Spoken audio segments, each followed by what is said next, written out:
Hi, this is Dr. Mike Chupp, and you are listening to CMDA Matters, the weekly podcast of the Christian Medical and Dental Associations. Friends, this is the final podcast of 2022 and brings 3 years of this CMDA Matters podcast to a conclusion. Joining me in the studio today is Mr. George Courtney, our Vice President of Stewardship, who's going to keep us on task today to do this year in review.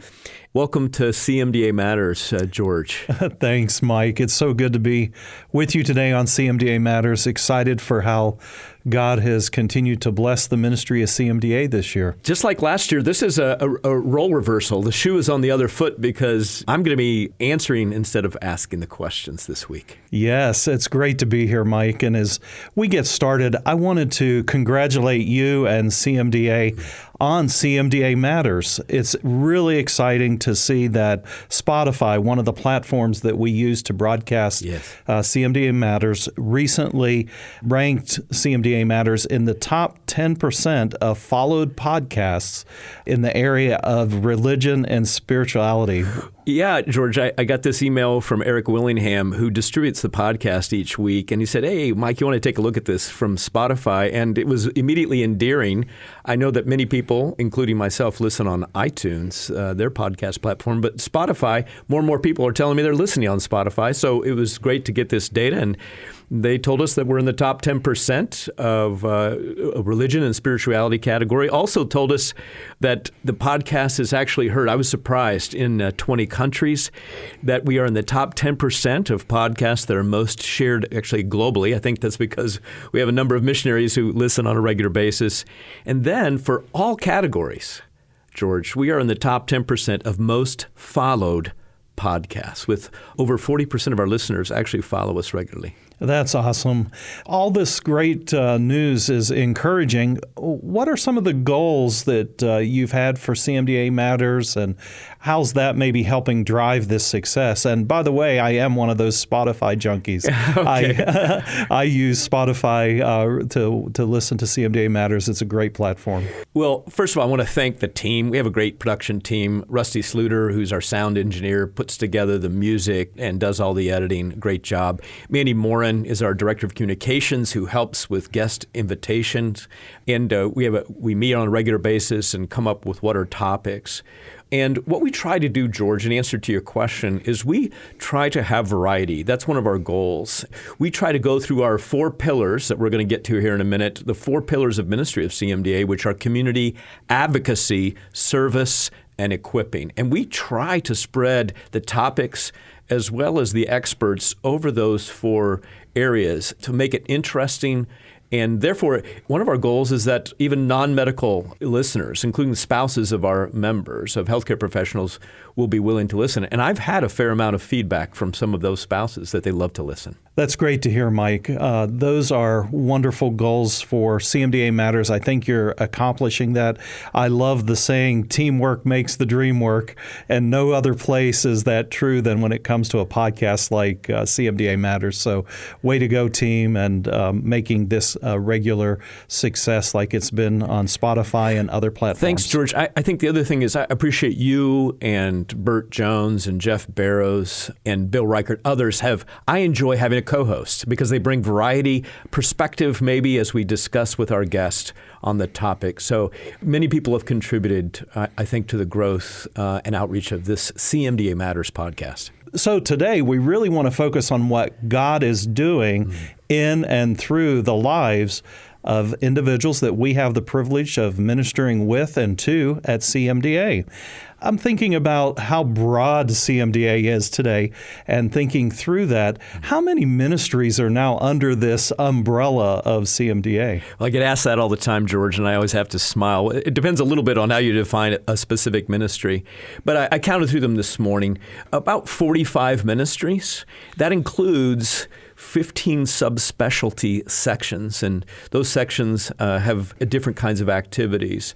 Some of them very active, some not as. But as you look across those 4 years of ministry, more than 40. That means if you're listening today, there is a place for you to be involved in CMDA. Yeah, it's hard to think of an idea from someone out there, hey, does CMDA do this? It's pretty rare for us to say, no, in healthcare, as Christians, we don't do that. We can plug them in quickly. Right, absolutely. So we talked earlier, you mentioned earlier that we at CMDA roll up our ministries into 4 categories, our KRAs, if you would, key result areas: community, advocacy, service, and equipping. And as we start down that journey today, just talking about the Lord's blessings here in 2022, let's start with campus and community ministries. Tell us a little bit about what has been happening there, some of the transitions, good things that are going on, legacies being left and followed, and what's been happening this year? Yeah, this year we actually had, if you will, 6, not just 4, as we've had for many years, but 6 regional directors because we were in transition, both in the West. Mike McLaughlin retired, handed it over to Wes Earhart, who's in Sacramento.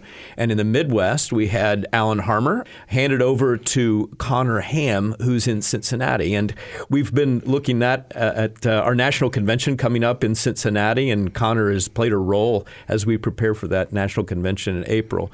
Now 331 schools where we have campus ministry. The really wonderful, praiseworthy thing about 2022 is we finally started coming out from underneath the impact of the pandemic and quarantine and Zoom meetings, and students and residents and grads finally started coming together for much needed fellowship. And that was even the theme of our national convention, Together Again. And people were starving, hungry. And so it's been a good time to relaunch.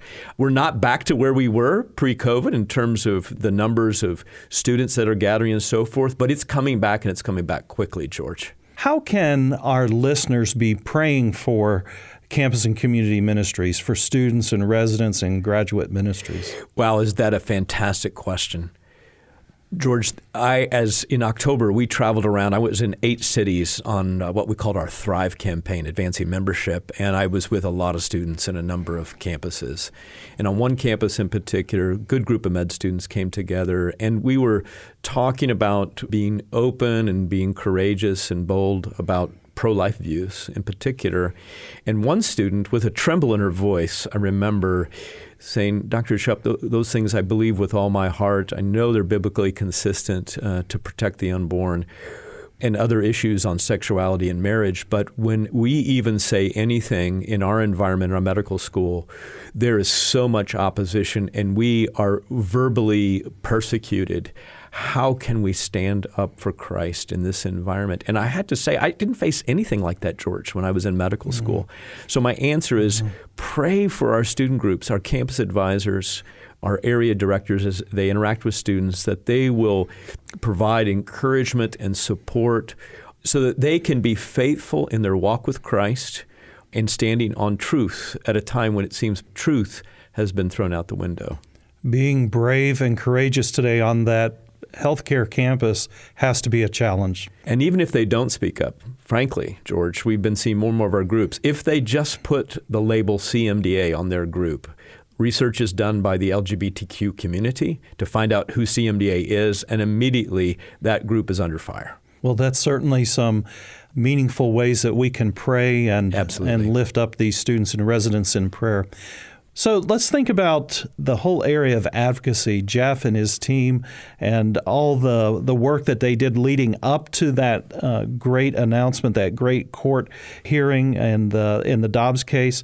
What are some of the other opportunities that Jeff and his team, the Alliance for Hippocratic Medicine, our state representatives have had or are having in this whole arena of abortion and celebrating and supporting the life of the unborn? Well, clearly, in 2022, George, the arena where we've been able to have the most impact has been at the state public policy level. Just because of the current administration in Washington, D.C., we've had more open doors state by state. And it seems like Nicole Hayes, our state public policy director, has been with us forever, but she hasn't. It's only been a year and a half, but we're so glad we had this network. Because of this Dobbs decision, then state by state, we were making efforts to try to support life-affirming laws and to try to limit, in states that are more liberal, try to limit the availability of abortion as much as possible. So we appreciate our members. I would say 3 different areas. We have many advocacy topics, issues that we deal with, but the big 3 in 2022, without question, were gender identity, the transgender tsunami, and fighting against that, and having some great victories, but also on abortion, as you brought up because of Dobbs. And then third would be issues of conscience, protecting the consciences of Christians in healthcare. And so the abortion issue has been a big one for the last 6 months in ways that Jeff and his team have made a difference. There's a narrative out there because of the overturning of Roe v. Wade that now women who are having miscarriages or ectopic pregnancies will not get care. And it's just so false. I've practiced in pro-life environments, and there is not a pro-life OBGYN who doesn't know the right thing to do when a woman is having an ectopic pregnancy. It is just straightforward on what needs to happen. But the other side is giving a narrative to scare women to believe that their lives will be compromised because of a lack of availability to abortion. In Michigan, we mobilized members because they had a statewide amendment that came up in November. We've been working with a member because in the Veterans Administration, federally administered, there were efforts to push professionals within the VA to provide abortion services, and some of our members just said, no, help us, CMDA, and we linked them with ADF to push back against the VA. And then finally, we've just recently been working again with Alliance Defending Freedom in a lawsuit against the FDA because they removed what's called a REMS to restrict the use of mifepristone, the medical abortion drug, making it so that women had to go see a professional and be evaluated before getting that drug. And that REMS was removed. And so we, along with other organizations within the Alliance for Hippocratic Medicine, are suing the FDA. The Alliance for Hippocratic Medicine was launched in August.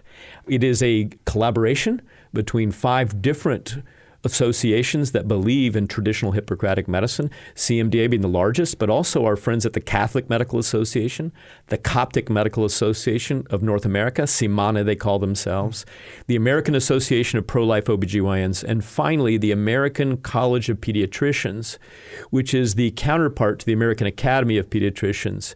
They do a lot of work on the issue of gender identity and gender dysphoria. As you think about advocacy, what would be one of the highlights that stands out in your mind this year? So glad you asked, because the key highlight of 2022, without question, is the final victory in the Fifth Circuit Court of Appeals, federal court, for what we have called the transgender mandate case that dates back. Dr. David Stevens asked the board for permission, and they gave it in 2016 when the Obama administration gave out this mandate associated with the Affordable Care Act that all healthcare professionals had to provide gender-affirming care if requested. And also abortion services were thrown in. And so for 6 years, back and forth between a district court, circuit court in Texas, Louisiana, and finally in August, we got a permanent injunction. And just in the last 2 weeks, the federal government did not appeal to the Supreme Court. So that means the permanent injunction that was given to us in August is a permanent injunction to stay. And in the Eighth Circuit Court of Appeals, a similar result, all with the help of Beckett Law. So we are praising God for those who are members. Now, it only applies to our official members of CMDA. Then they are protected from any federal punishment for refusing to participate on the basis of conscience or professional opinion in gender-affirming treatments. Thank the as Lord. well as abortion, actually. Oh, thank the Lord for that. Amen. Well, let's transition and think for a moment about service. What is some of the highlights this year in the area of service for CMDA? Well, just having global health outreach teams back out there, Dr. Trish Burgess and her staff ramping back up. We're certainly not to pre-COVID levels yet because COVID's still out there and various countries still have regulations in place, restrictions in place. But we just had our team leader training here in December, and the excitement for the long-serving team leaders who go around the world leading GHO teams, as well as new recruits to lead future teams. That excitement was palpable, and we're just grateful to God that we can be out there. We're grateful to God that throughout the pandemic, that friends of GHO and CMDA, through generous donations, kept that ministry going, awaiting the opportunities to go overseas. And so many different countries, so many different testimonies, thousands of commitments to Christ in the outreaches with these teams. MEI, Medical Education International, has especially got their sweet spot is going into creative access countries, whether in Asia or East or West Africa, and taking medical education, using it as a tool to be able to respectfully and carefully present the gospel, the love of Jesus Christ, through medical education. And so we're grateful behind some of these curtains, if you will, for the gospel, that our members are able to go do education to improve healthcare provision in these countries and are welcomed with open arms by those governments. Well, another area that falls under this service, thinking more about domestically, how do we minister and how do we work domestically? What's happening on that initiative? I had the opportunity to travel with Bill Reichert to Buffalo, New York, and to see what our ministry there is doing. And it really was an eye-opener for me because the Western New York group have been working for the last 2 or 3 years intensely to face the opioid crisis in North America, to bring together various ministries, secular, faith-based churches together to fight the epidemic. And so I had a chance for 2 days to see firsthand what they were doing there, and it really inspired us. And so what we've tried to do here in the national ministry is to tell stories, to bring people on the podcast, to tell stories in our magazine, through all of our social media, our blogs, about fighting the opioid epidemic. In our Faith Prescriptions curriculum, we have a module on doing ministry in the setting of addiction. So we've put that issue up. We have a new section over the last year and a half, the addiction medicine section. And those leaders have been helping us not only to be educated and equipped, but another E is to engage, because so many of us know about it. We know 125,000 people a year are dying from opioid overdoses involving fentanyl, but engaging is the challenge. And so we have taken it as our initiative to get more and more CMDA members and others engaged in fighting the opioid epidemic, as the Luke 4 manifesto that Jesus had, setting prisoners free. Yes. And the modern day slave in America is the addict. One of the other things I wanted to share about our missions efforts have been regional conferences, and we've called them remedy conferences. They're patterned a little bit after the Louisville conference that happens each year in November. But we have a conference in Southern California at the California Baptist University. The conference is in its 3rd year. We'll be happening again this coming February 2023. We appreciate the relationship with the administration of that school, a very large liberal arts Christian school. And so excited about the recruitment efforts, bringing in experienced missionaries, talking about domestic and international. Also, for this next year in April, we will have our first Remedy Conference at Liberty University in partnership with Liberty University College of Medicine. As we think about this year, we want to move on to the area of equipping. And our largest equipping ministry of CMDA is the National Convention. And wow, what a national convention we had this last April. Mike, take a couple of minutes. What was the highlights for you from this year's National Convention? Well, it was a record attendance, but without question, the highlight for me was the opportunity to interview Dallas Jenkins, creator of the Chosen series. And I was sitting in the back during one of the plenary sessions. And a young couple came up to me afterwards. They were both family practice residents. And they said, Dr. Chupp, thank you for asking Dallas Jenkins and getting Dallas Jenkins to come and share with us. And honestly, we're on vacation and we don't have that much vacation. If you had not had Dallas on this program as a speaker, we would not have taken vacation time to attend the national convention. But we love the Chosen series. And so we're here at this convention because of that. What are some of the other ways that we seek to equip members of CMDA and healthcare professionals? Well, without question, our premier teaching resource is our third generation faith and practice series called Faith Prescriptions. Over 20 modules have been produced and released on our CMDA Learning Center. Our Learning Center continues to be a busy place. I think nearly 5,000 times people have streamed one of the Faith Prescriptions episode since it was launched in 2021. It has gone global. It's being used all around the world. And just short TED Talk kind of presentations by video, right. Well done, high quality videos that allow then a group, whether it's students, residents, or grads, to then spend 45 minutes or so with some questions that we've provided to talk about what they've heard. And the first 10 modules are those that are very similar to the previous two generations of Saline Solution and Grace Prescriptions: raising faith flags, telling faith stories, praying with patients, taking a spiritual history.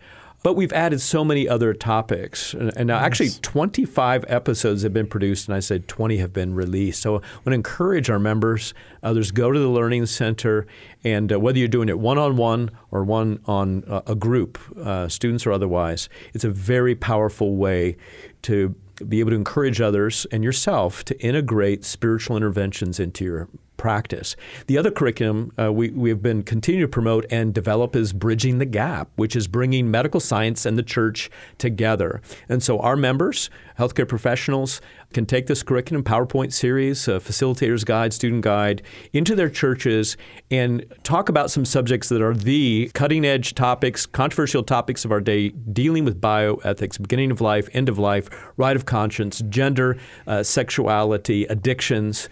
And then having in a group, in a church, talking about these things, educating the church, the grassroots, because we want to impact the church with biblical principles of healthcare. And so this curriculum is our first that actually puts something in our members' hands, Christians in healthcare's hands, to help their pastors and their lay leaders deal with the difficult issues of our day. Well, I wanted to begin to head towards closing this time, even though that's hard. I've really enjoyed our conversation today, just reminiscing about what God is doing through His people, CMDA.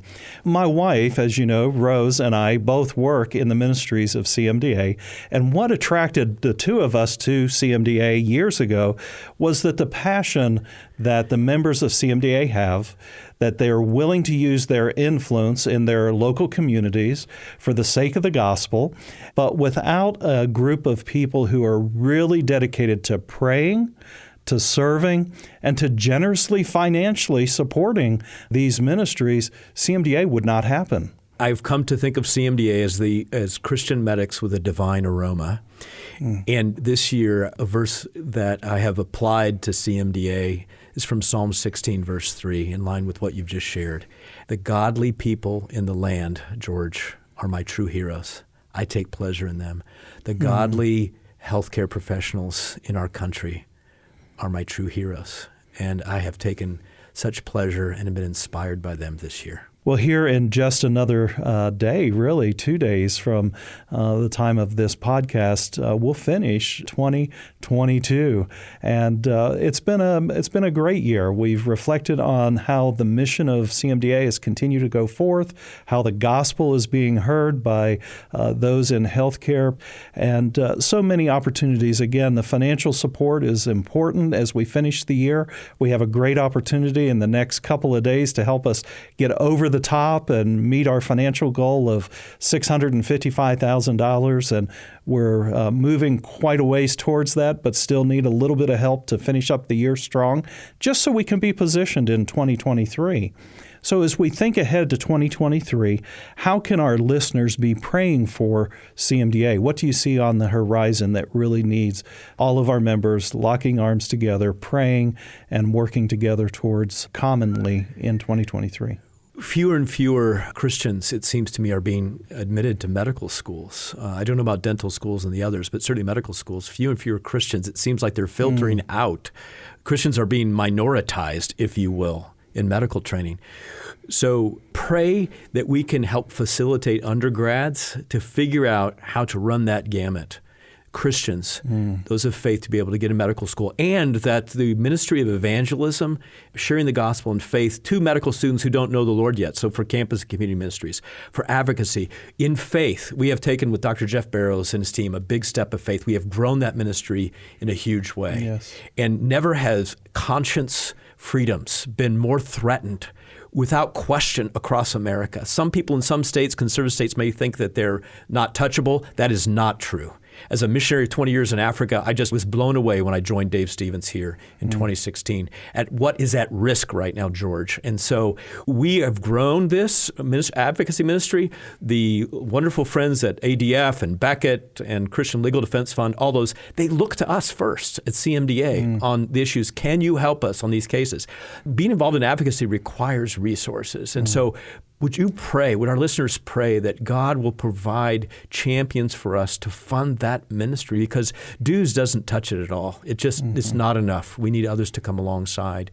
And then in our missions ministry, that we would continue to be able to raise up harvest workers. It seems like we're on the verge of an economic recession, but another kind of recession is harvest workers being called to the field.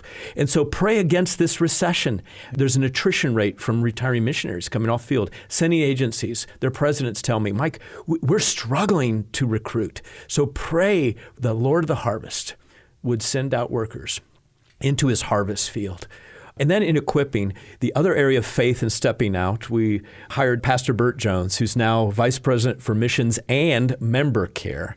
In our Center for Wellbeing, given the pandemic and all the difficult times that healthcare professionals are facing today, burnout, we are trying to provide more services than ever, whether it's marriage, whether it's placement services that your wife Rose is involved in, malpractice, burnout, coaching. We continue to grow all of those for our members' well-being. And again, that requires resources as we continue to grow that service to our members. Thank you, Mike. That certainly gives us a lot to pray for as we head into 2023. So encouraging. Feels great to be a part of a vision to transform the world for Christ. Paul said to the Corinthians, this service that you perform is not only supplying the needs of God's people, but is also overflowing in many expressions of thanks to God. And so for those of you listening, a tremendous New Year's you enter 2023, and our expressions of thanks to God, George and myself and our staff, we just want to share that with you, that you have encouraged us and caused us to go to the throne, and praise God for providing this opportunity to serve our members.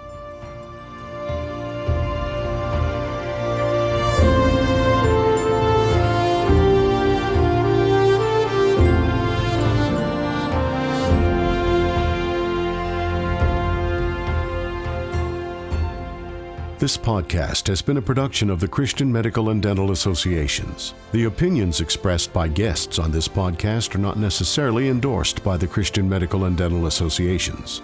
CMDA is a nonpartisan organization that does not endorse political parties or candidates for public office. The views expressed on this podcast reflect judgments regarding principles and values held by CMDA and its members, and are not intended to imply endorsement of any political party or candidate.